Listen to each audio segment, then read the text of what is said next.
In the heart of the French countryside during the 16th century lived a young girl whom no one could have imagined would one day become a saint known throughout the world.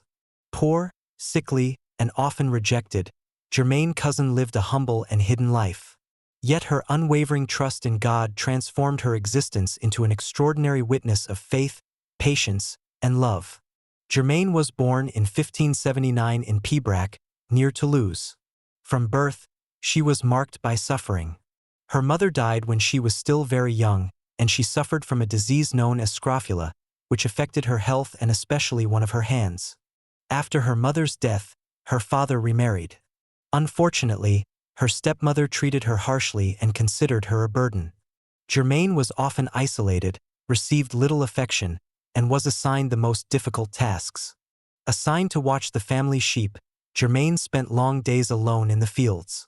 Rather than complaining, she transformed this solitude into a time of prayer. She developed a deep relationship with God and found comfort in her faith. Despite her poverty, Germaine showed remarkable generosity toward those in need. She frequently shared her bread with the poor and helped people who suffered even more than she did. Tradition attributes several miracles to her life.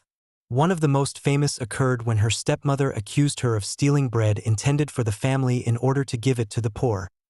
When Germaine opened her apron to reveal what she was carrying, the bread was said to have been miraculously transformed into beautiful fresh flowers. Another tradition recounts that, in order to attend daily mass, Germaine sometimes had to cross a flooded stream. Witnesses claimed that the waters parted or allowed her to pass safely so that she could attend the Eucharistic celebration. What impressed people most, however, was not only the miracles but her constant kindness. Despite humiliation, illness, and hardship, she never allowed bitterness to take root in her heart. Whenever possible, Germaine attended Mass and spent long periods in prayer. Her love for the Eucharist became one of the defining features of her spirituality. On June 15, 1601, Germaine was found peacefully deceased at only 22 years of age. The people of Pibrac quickly began speaking about her holiness and seeking her intercession.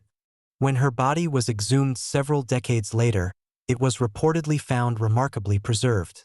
This event further strengthened her reputation for holiness and attracted many pilgrims to Pibrac. In 1867, Pope Pius IX officially canonized her. Even today, Saint Germaine Cousin remains a model for those who suffer, feel rejected, or face difficult trials. Saint Germaine teaches us that holiness does not depend on wealth, health, or success. It grows in a heart that continues to love God and others despite suffering and adversity.